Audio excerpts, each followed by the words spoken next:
నేనెవరిని అనుకుంటున్నావు? ఈ స్టేట్ లో 6th మిలియనర్ కేడీకే దాస్ గారి కూతుర్ని.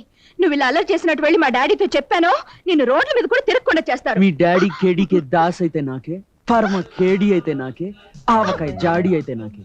వెళ్ళి చెప్పుకో, అదే నాకు కావాల్సింది. వెళ్ళిరా బంకా. మై డియర్ హెల్త్ ఇన్స్పెక్టర్, నేనెవరినో మీకు తెలుసు. నా దర్పం ఏమిటో, నా గర్భం ఏమిటో కూడా మీకు తెలుసు. మీ దర్పం ఏమిటో అతనికి చెప్పే తీసుకొచ్చాను. మీ గర్భం ఏమిటో నాకే తెలీదు, అతనికి చెప్పండి, నేను వింటాను. అదే చెప్పబోతున్నాను. డియర్ హెల్త్ ఇన్స్పెక్టర్, మీరు మా ఫ్యాక్టరీని రైడ్ చేయడం మీ ఉద్యోగ ధర్మం. అది వాస్తవం. మా ఫ్యాక్టరీలో కల్తీ మందులు తయారవుతున్నాయని తెలుసుకోవడం, పట్టుకుని కేసు పెట్టడం మీ బాధ్యత. అది వాస్తవం. ఆ కేసు తీసేయమని, ఫైలు మూసేయమని నిన్ను మేము అడగడం, అందుకు నీకు శాంతి జరిపించడం మాకు అవసరం. ఇది వాస్తవమే. ఇందులో అవాస్తవం ఏమిటంటే, ఇంత కరెన్సీని చూసి కూడా మనిషి లొంగకపోవడం, వంగకపోవడం. ఏమిటయ్యా మగడ మాట్లాడు, మితమాచివా? డబ్బు చూసి నోరు పడిపోయిందా? చెప్పవయ్యా, చెప్పు. పాపం హెల్త్ ఇన్స్పెక్టర్ గారి నిజాయితీ హెల్త్ దెబ్బతింటుందని నోరు విప్పడం లేదు. ప్రథమ చికిత్స పని చేయకపోతే ఇక శస్త్రచికిత్సే. ఆ ఫోన్ మీకే, తీసుకోండి. ఏట్రా హెల్త్ ఇన్స్పెక్టర్ ఎంపీ జోగినాథం పేరు విన్నావా? ఆని నేనే. ఢిల్లీ పేరు ఎప్పుడైనా విన్నావా? ఆ నుంచి మాట్లాడుతున్నా. నా తడాకా తెలుసా? తెలిస్తే డబ్బులు లెక్కెట్టుకుని కొంపకపో, లేకపోతే నీ మీద పెట్టే కేసులన్నీ లెక్కెట్టుకోలేక సత్తావు. ఉద్యోగం ఉడిపి హోటల్లో క్లీనర్ గా చేరతావు. పెట్టే ఫోను. పాపం అగ్ని పరీక్షలో పడ్డాడు ఆఫీసర్. ఈసారి మాట వినకపోతే రక్త పరీక్ష తప్పదు. ఏమంటారు? కేసు పెడతారా, కట్టలన్నీ సూట్ కేసులో పెట్టుకుని వెళ్ళిపోతారా?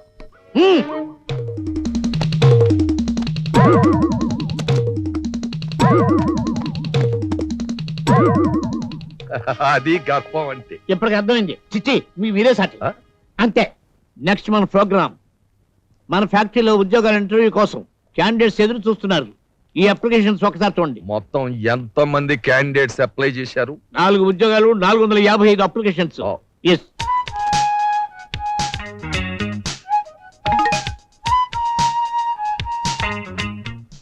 డాడీ డాడీ, నాదొక చిన్న రిక్వెస్ట్ డాడీ.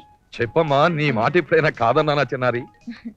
ఈ ఇంటర్వ్యూ నేను చేస్తాను. కూర్చోండి, కంగారు పడొద్దు. పర్సనాలిటీ చూస్తే ఉద్యోగం ఎగరేసుకుపోయే వాళ్ళ కనిపిస్తున్నాడు కదా. No chance. బంకా. ఏమిటి సహాయం? చూపులతో చురకెత్తుకుచ్చి వెళ్ళింది. ఆవిడేనండి మిమ్మల్ని ఇంటర్వ్యూ చేసేది. What happen? ఉద్యోగం నాకు డెఫినెట్ గా రాదు. I'm happy. సార్ మిమ్మల్ని లోపలికి పిలుస్తున్నారు. Wish you all bad bad bad bad worse luck. Thank you. మిత్రులారా, మీరు ఆశీర్వదిస్తే ఇంటర్వ్యూ నా చేతులారా నేనే చెడగొట్టుకుని వస్తా.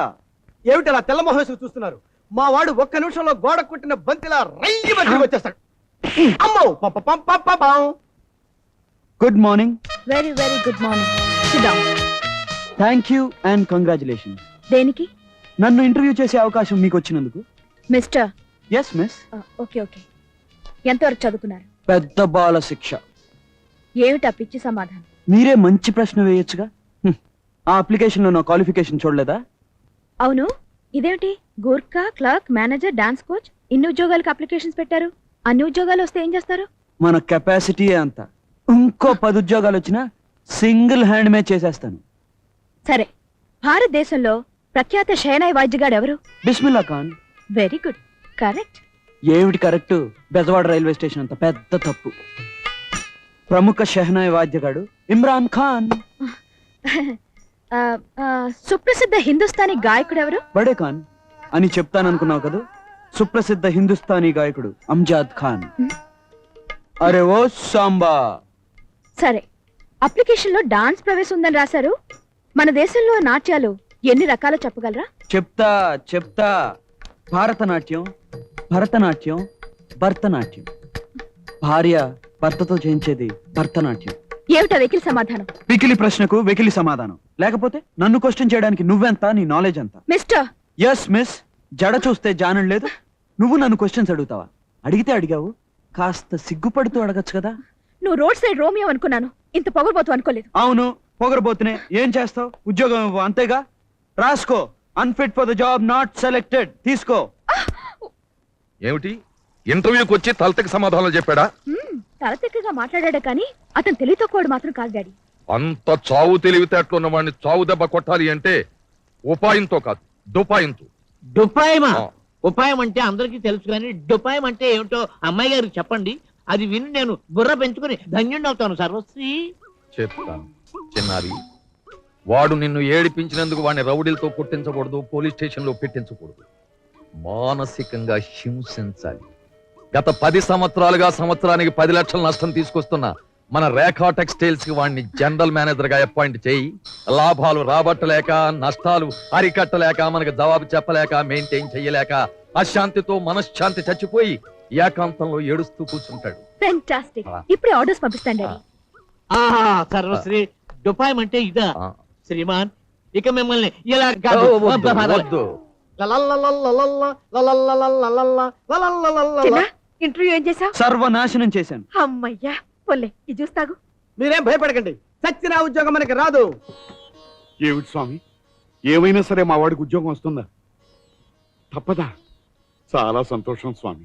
ఏమిట్రా చిన్న, నిన్నొక ఆడపిల్ల ఇంటర్వ్యూ చేసిందా? అవునుదినా, ఆడపిల్లైనా మగవాడనే గౌరవం లేకుండా ఎన్ని వంకర ప్రశ్నలు వేసింది అనుకున్నావు? నీకు సంగీతం వచ్చా? తపలా వాయిస్తావా? మద్దలు వాయిస్తావా? డోలు వాయిస్తావా అని. అన్ని వాయిస్తారమ్మని చెప్పలేకపోయావా? పాపం, ఈ ఉద్యోగం రాకపోతే మీ అన్నయ్య గారు ఎంత బాధపడిపోతారో ఏమో.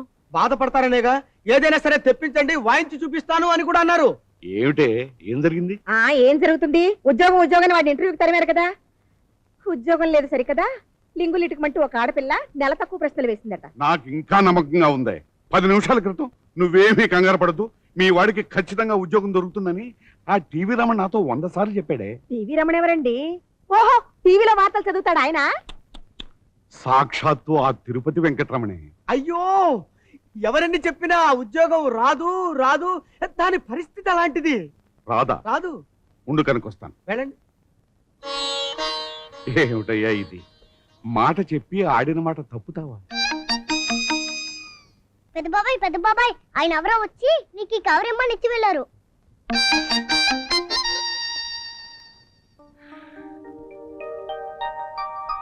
యావే, టీవీ రమణ ఎంత పనిచేశాడో చూసావా? మన వాడికి కేడీకే టెక్స్టైల్ మిల్స్ లో మేనేజర్ ఉద్యోగం వచ్చింది. రేపే వచ్చి జాయిన్ కమ్మని ఆర్డర్స్ కూడా వచ్చాయి. కృష్ణసాయి, బాబాయ్ నీకు ఉద్యోగం వచ్చిందిగా, నాకు ఐస్ క్రీమ్ కొని పెట్టవు. అలా పడిపోయాడేమిటి? ఆనందోద్రేకం పొంగి ఆనంద బాష్పాలు పడిపోయాడు. ఓహో, నమస్తే, రండి సార్.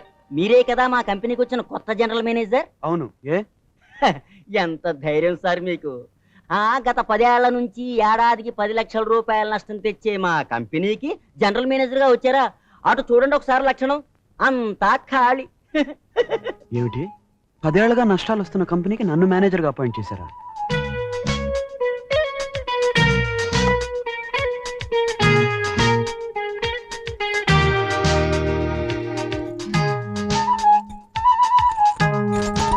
ఏమిటివి? కనపడ్డం లేదా? కార్ తాళాలు. కొత్త మేనేజర్ కి ఆఫీస్ హ్యాండ్ ఓవర్ చేస్తూ కార్ తాళాలు ఇవ్వడం మా కర్టసీ. నష్టాల్లో నడిచే కంపెనీకి నన్ను మేనేజర్ని చేశారు. కనీసం మీరిచ్చే కార్ అయినా రోడ్డు మీద నడుస్తుందా? ఏదైనా నడిపేవాడి ఓపికని బట్టి, తెలివితేటలను బట్టి ఉంటుంది. అచ్చా, శభాష్ చిన్నారి, అతని మాటకు తూటాలాంటి జవాబు చెప్పి ఈ కేడీకే దాస్ కూతురు అనిపించావు. You see Pawan Kumar. Mister Pawan Kumar, ఆడపిల్లల వెంటబడి నానా రభస చేసే టెక్నికల్ నాలెడ్జే తప్ప డిజార్డర్ లో నడుస్తున్న ఈ కంపెనీని ఆర్డర్ లో పెట్టే ఎఫిషియన్సీ నీకు లేదా? ఆడపిల్లల ఒంటి కొలతలు కొలవడం తప్ప ఈ కంపెనీ ఎందుకు నష్టపోతున్నదో తెలుసుకునే సూక్ష్మ జ్ఞానం నీకు లేదా లేదా అని అడుగుతున్నాను. Stop it. Office hand over చేసి ఇంకా 1 గంట కూడా కాలేదు, అప్పుడే మీ యజమాని హోదా నా మీద రుద్దాలని చూస్తున్నారా? నా మీద పంతం చెల్లించుకోవడానికి, పగ తీర్చుకోవడానికి నష్టాల్లో ఉన్న కంపెనీ నా చేతుల్లో పెట్టారని అర్థమైంది. కానీ మీ పంతం, పగ ఏది చల్లకుండా చేస్తాను. దివాలా తీయడానికి సిద్ధంగా ఉన్న రేఖా టెక్స్టైల్ ని సంస్కరించి దాని స్వరూపాన్ని మార్చి మీరు ఊహించని అద్భుతాలు సృష్టించకపోతే నా పేరు పవన్ కుమారే కాదు, అసాధ్యుడు అని మీ నోటే పలికిస్తాను. It's my challenge. పంప తీసి బచ్చా మీ చేత అచ్చా అనిపించుకుంటాడేమో. నోరు ముయిరా తుచ్చ, మనం వేసే పాచిక గీచిక వీడికి అర్థం కావడం లేదు. పాచకంటే అర్థమైంది, గీచకంటే పూచిక పుల్ల లాంటి వాడివి, నీకు అర్థం కావడానికి కొంత టైం పడుతుంది. ఏదో మెలుగు చేస్తాను మడతగాడు.